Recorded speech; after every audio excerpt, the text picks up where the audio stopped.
actually want to get personal, or I want to get close with you. I want to get personal with you. Branding.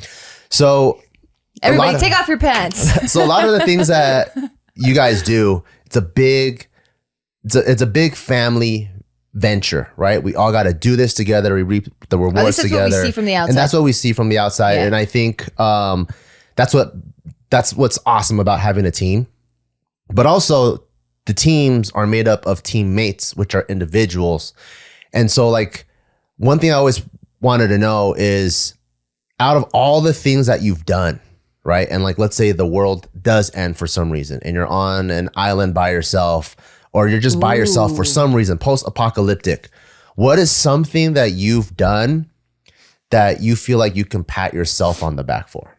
You're like, you know what? I know I live in this world by myself, but fuck, that was tight, you know? Oh, that is a good question. I mean, again, my head's in the clouds, but right now the fucking Nike shit that we just did is like,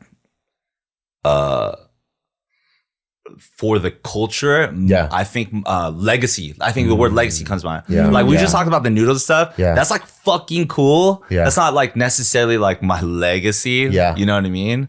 But with what we just did with being the lead consultants and co-designing with Tinker Hatfield, the new dance shoe for Nike, and it's not like not Payless. It's what am I trying to say? If I were like a sick ass basketball player in today's world, and it's like Kyrie or something like that, getting to make another shoe. It's not like there are all these other shoes before me, Kobe's and Jordans and all these. This is like there's no other concept of this before, to the point where when we had to go in and do shoe testing for this thing, and like actually before they even developed the shoe, they needed to learn about how dancers move. So they had to take us in with our regular dance shoes, whatever we normally get down with, and they had to do like, scientific studies and measurements. Did you wear like Converse and other shoes outside of Nike? Hell no. All right. Well, Converse is owned by Nike, so okay, good point. Technically, it's fine. All right. But like if we were rocking shell toes, it was just like literally they were saying show up in what you show up with. That's not the point. Just show up in what you show up with. So we go to campus and they take us down in the innovation center where they do like actual lab testing. Wow. And they take us to this basement, and the hangar doors literally look like fucking, you're just in a bunker. Is it like some dude with like a badge, or like retina scan type shit? Or like everything from like the craziest NDAs I've ever signed in my life to like, to badges and fingerprint shit. Like it's like pretty intense. It's like some White House type shit. It's sick. And you go down there and it's like, they take us to the basketball room because there's no dance room. Like that's how brand new where we're at with this whole thing. They don't even have a name for it or a category, and they're arguing on whether or not it should even be called dance. You know what I mean? Like there's so many, like it could be a movement shoe or something like that. Exactly. So there's a whole world of things that they have yet to figure out. We're the guinea pigs. There's actually a bittersweet feeling about it because like we maybe started a dialogue. We didn't answer any problems. We just started dialogue. You know what I mean? Moved the needle, if you will. But that I think that's enough for me to be proud of in terms of the legacy, because there wasn't something beforehand. So even if we fucked up, the fact is it happened, and now somebody can build off of it. You know what I'm saying? I remember sitting.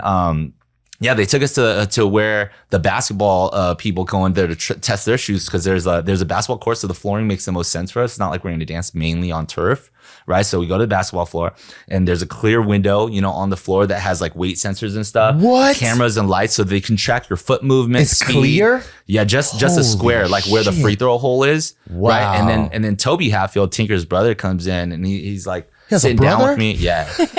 And he's huge. He's like a sick ass VP in Nike that kills it too, by the way. Damn. From internal in the shadows, this whole wreck shop. Yeah, because I never even heard of this, but I just know the legendary designer. Shop, right? Whoa. Anyways, and he sits down with me because I'm like sitting on the side while other guys are getting tested and stuff, and he's like, how you feeling? And I was like, this is crazy. I can't believe we're here. And he's like, yeah, LeBron recently was testing his stuff right there. Amazing. And I'm like, oh my God. I don't even know what to do with that information. You know what I'm saying? Like, you're just like, okay.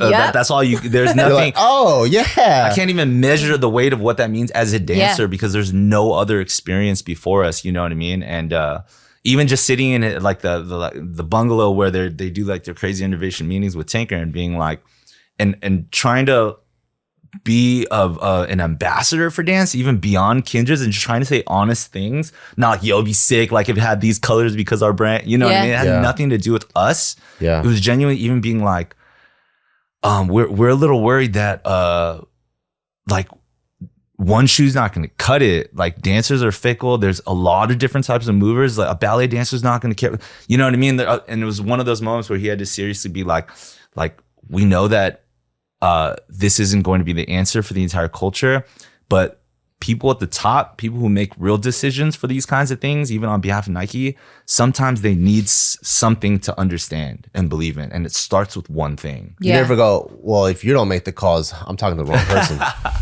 But you know what I'm saying? It's kind of like, that's what you need. So like, I think that's what we did. We started with one thing. And if that were like the entirety of my dance legacy, I could honestly hang up my shoes and be proud for myself.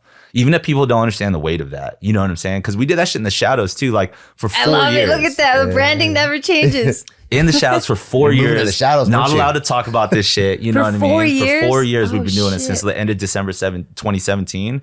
And the thing is, like, straight up, I started when I was 31 on that project. I'm 35 now. Wow. But here's the bittersweet part. Imagine a 35-year-old basketball player in the NBA.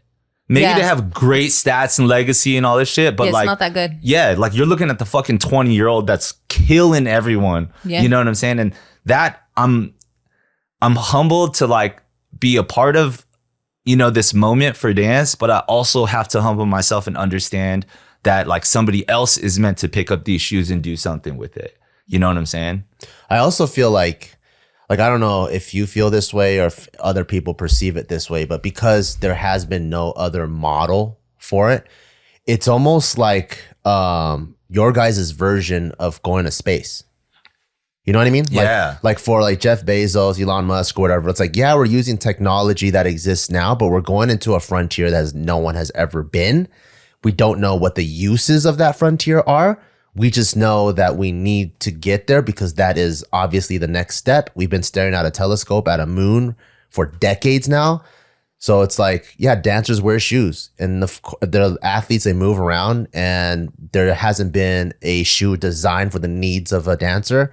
So we have to take that next step and who knows what happens after then. Like it could catapult a giant industry or it could be nothing. I think with the momentum of Paris 2024 Olympics officially having breaking involved b-boy and b-girl in there, that momentum plus where we're at, this is like the moment. Like if there was a moment of momentum that could push the needle enough for some motherfuckers out there to suddenly be like, let's put this shit on ESPN. Let's make a reality TV show about it. Let's do a Netflix docuseries about like a crew and follower. Like they do that other, you know, like the basketball and the football documentaries for like high school teams and stuff. Like there it doesn't just have to be dance moms or like studio ballet nutcracker stuff that's like traditional that people understand. Like there's a whole world and we just need enough momentum at one time for the right people to kind of pick up and you know, it's almost like institutional money for Bitcoin. I feel like we're at like 2006 or 2009 for Bitcoin, but for like dancers, you know what I'm saying? And you just hope and believe in something ideal about it, but we'll see who can pick it up later.